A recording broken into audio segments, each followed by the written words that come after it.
أَفَلَا يَنْظُرُونَ إِلَى الْإِبِلِ كَيْفَ خُلِقَتْ Məyər onlar dəvənin necə yaradıldığını görmürlər? وَإِلَى السَّمَاءِ كَيْفَ رُفِعَتْ Göyün necə yüksəldiyini görmürlər? وَإِلَى الْجِبَالِ كَيْفَ نُصِبَتْ Dağların necə sancıldığını görmürlər?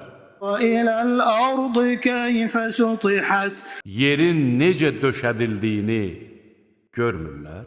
فَذَكِّرْ إِنَّمَا أَنْتَ مُذَكِّرٌ Onlara nəsihət ver. Sən yalnız nəsihətçisən.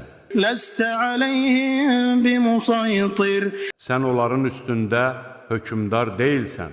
إِلَّا مَنْ تَوَلَّى وَكَفَرَ فَيُعَذِّبُهُ اللَّهُ الْعَذَابَ الْأَكْبَرَ Lakin üz döndərib küfr edəni Allah ən şiddətli əzabla cəzalandırar. İnne ileyna iyabahum Şübhəsiz ki, onların dönüşü bizədir.